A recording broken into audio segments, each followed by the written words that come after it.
Hi everyone. In one of my previous videos we mentioned the skills that people need to learn to drive, and the final one was locking on.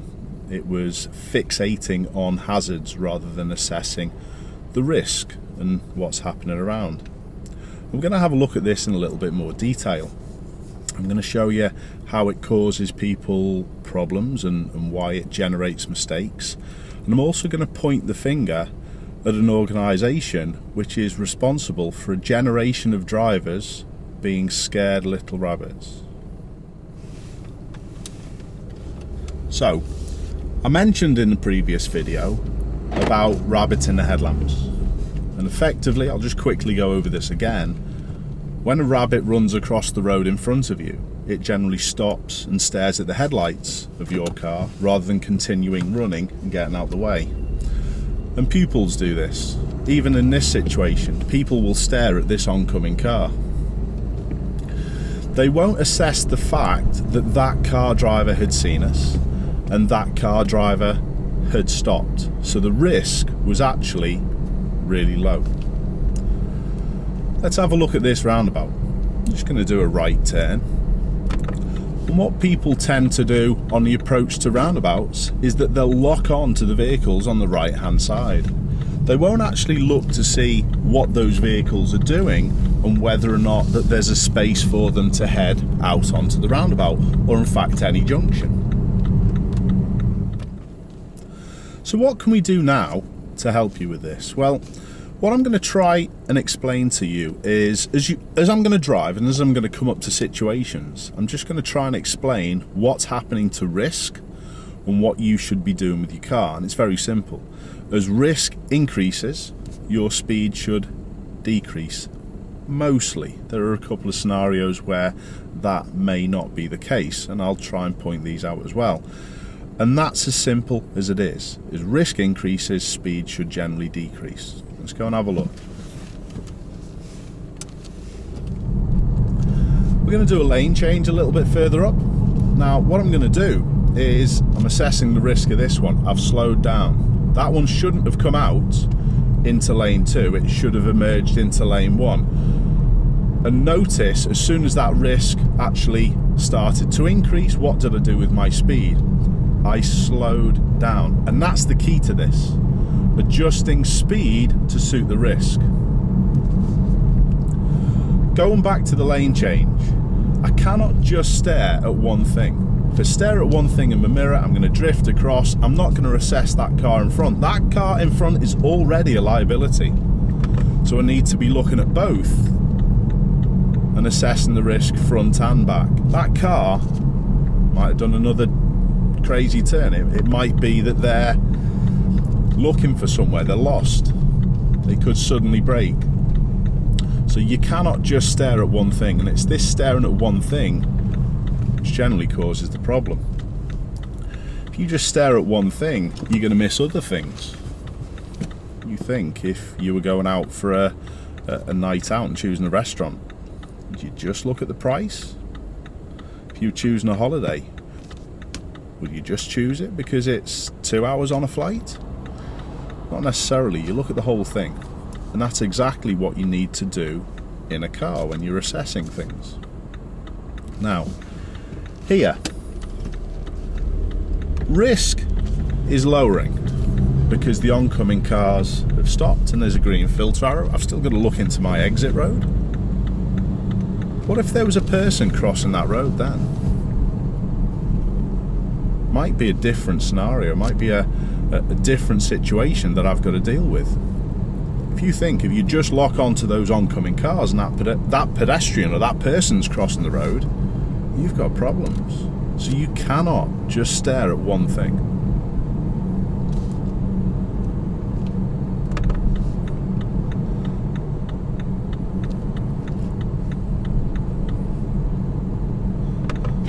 Okay, so as I'm approaching junctions, the risk increases.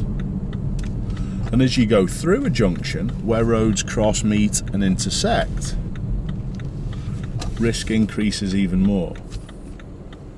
When's risk low? Now. Let's have another look at a roundabout. Let's see what we can do with this. So at the moment, risk is slightly increasing because I'm getting closer, I can see less, so I'm slowing down. My speed's slowing. Now risk is gone, I'm moving. That's effectively how it works.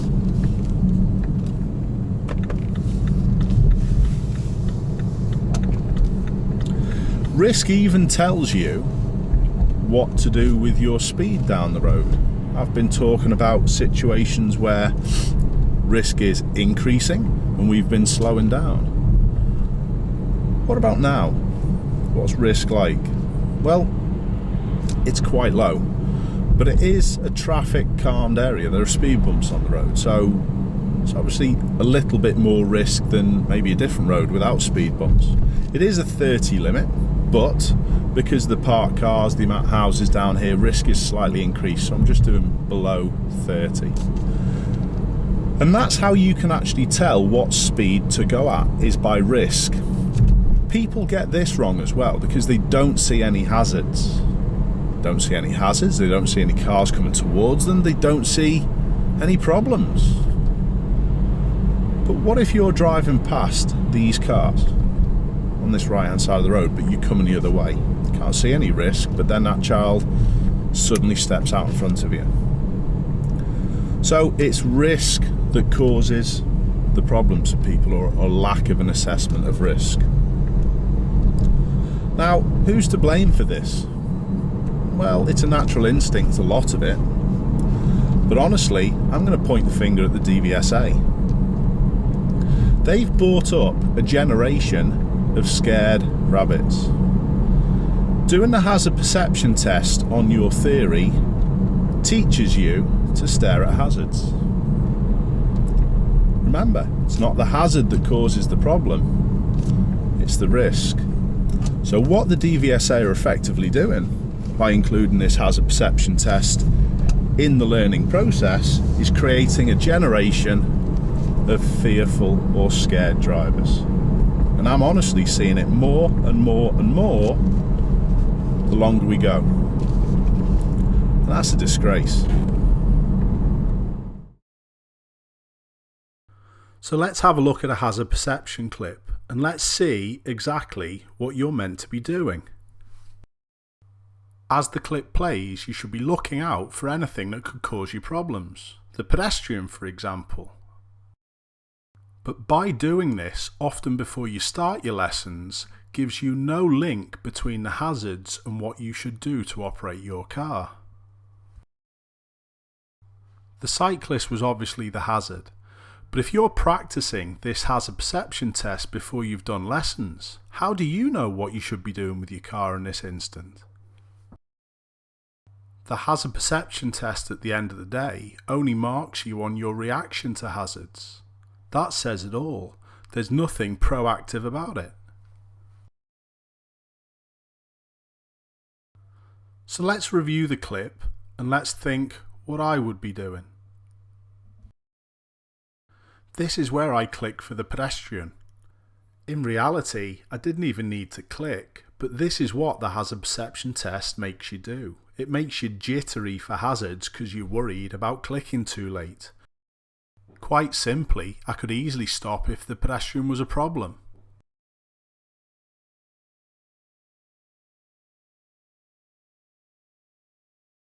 The hazard perception software at this point gives us an idea of what we need to do when we see the cyclist, but that's all very well when you know it's going to happen.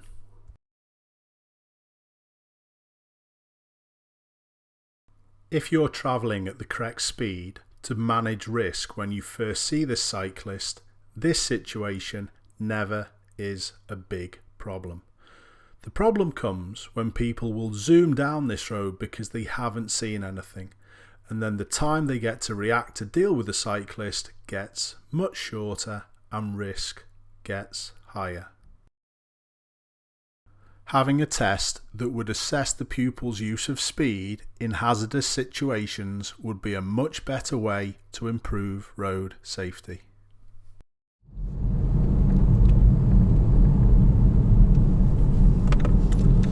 So, as you can see, it causes people to do exactly what I've been explaining.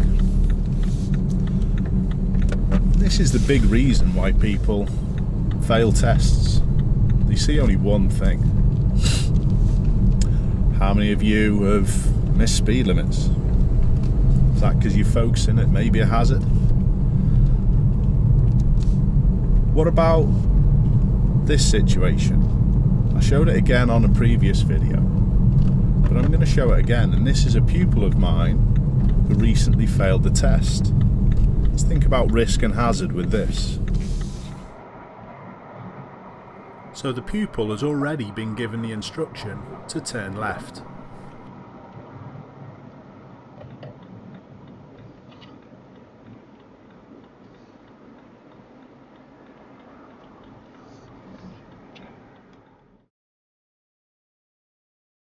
The pupil now gets told to take the next road on the right, then sees nothing else apart from the keep clear and the road ahead's fine. The examiner has to intervene, and then that's the test failed.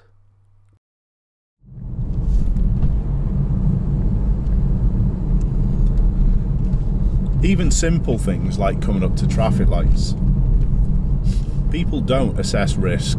If you're coming up to a green light that's been on green for a while, what's happening to risk? It's getting higher. What should you be doing? Slowing down, yeah. How many people actually speed up and try and make those lights? And it's wrong.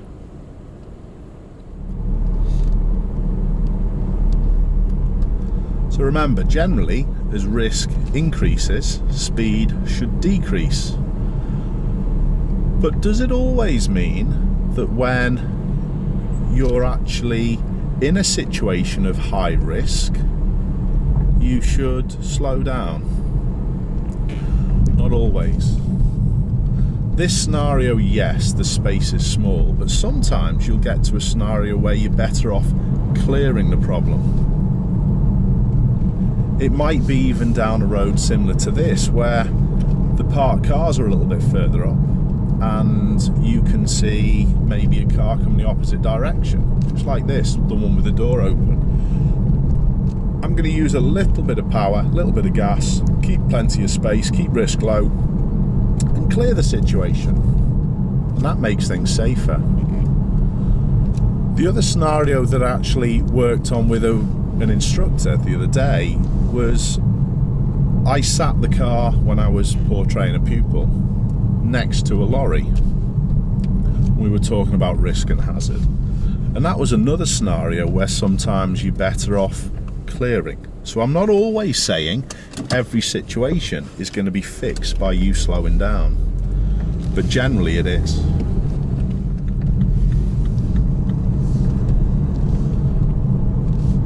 Thanks a lot for watching, everyone. I hope that makes sense. I hope it improves your driving. Sorry, I stopped talking there because risk was increasing. And even a driving instructor like myself sometimes needs time to watch and assess. Now risk is low again, I'll go on to what I was saying. Thanks a lot for watching. I hope it all helps, and I hope it improves your driving and gives you that better chance of passing in 2019. See you soon.